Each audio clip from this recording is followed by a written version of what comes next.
bahkan depresi.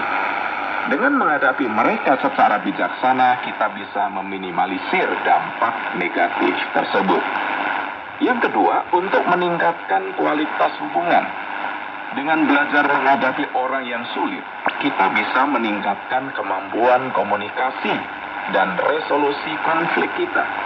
Ini akan bermanfaat tidak hanya dalam hubungan dengan orang yang sulit, tetapi juga dalam hubungan dengan orang lain secara umum. Ketiga, untuk menjadi pribadi yang lebih baik. Menghadapi orang yang sulit menuntut kesabaran, kedewasaan, dan kebijaksanaan. Dengan melalui proses ini, kita akan bertumbuh menjadi pribadi yang lebih kuat dan tangguh. John Maxwell, seorang motivator, mengatakan, kesulitan adalah kesempatan untuk bertumbuh. Sobat Pemberani, menghadapi orang yang sulit memang bukan hal mudah. Tapi dengan niat dan cara yang tepat, kita bisa melewatinya dan bahkan mengambil hikmah dari situasi tersebut. Bagian 3, strategi menghadapi orang yang sulit.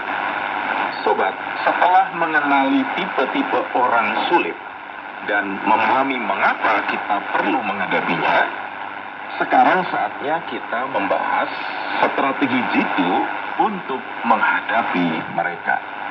Pertama, tetap tenang dan kendalikan emosi. Ketika berhadapan dengan orang yang sulit, mudah sekali bagi kita untuk terpancing emosi.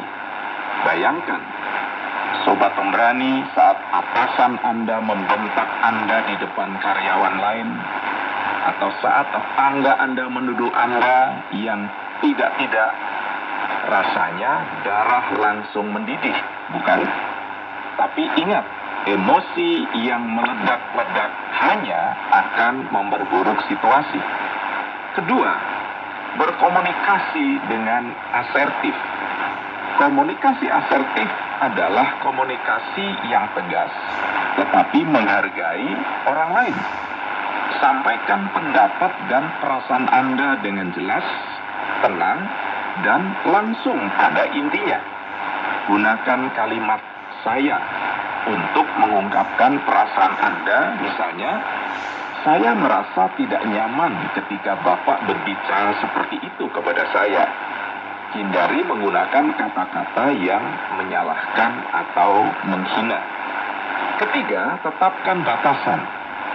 Jangan biarkan orang yang sulit menginjak-injak hak Anda atau memanfaatkan Anda. Tetapkan batasan yang jelas dan tegas, dan bersikaplah konsisten dalam menerapkannya. Misalnya, jika Anda memiliki rekan kerja yang selalu meminta bantuan Anda untuk menyelesaikan pekerjaannya, sampaikan dengan tegas bahwa Anda juga memiliki tanggung jawab dan deadline sendiri. Jangan takut untuk mengatakan tidak jika memang diperlukan. Yang keempat, berdoa. Sebagai orang yang percaya Tuhan, kita selalu percaya bahwa Tuhan memberikan jalan keluar bagi setiap permasalahan kita. Berdoalah memohon kebijaksanaan dan kekuatan dalam menghadapi orang yang sulit. Mintalah petunjuk Tuhan agar kita dapat bertindak dengan bijaksana dan penuh kasih. Yang kelima, berempati. Cobalah untuk memahami perspektif orang yang sulit. Mungkin saja ada alasan di balik perilaku mereka. Mungkin mereka sedang mengalami masalah pribadi, atau mungkin mereka memiliki luka batin yang belum terselesaikan. Dengan berempati, kita bisa lebih mudah mengendalikan emosi dan mencari solusi yang tepat. Yang keenam, maafkan. Memaafkan bukan berarti membenarkan perilaku mereka, tetapi membebaskan diri kita sendiri dari rasa kesal dan dendam. Memaafkan adalah proses penyembuhan bagi diri kita sendiri dan langkah awal untuk memulihkan hubungan. Satu ayat kitab suci berkata, janganlah hendaknya kamu kalah terhadap kejahatan, tetapi kalahkanlah kejahatan dengan kebaikan. Sobat pemberani, menghadapi orang yang sulit memang menguji kesabaran kita.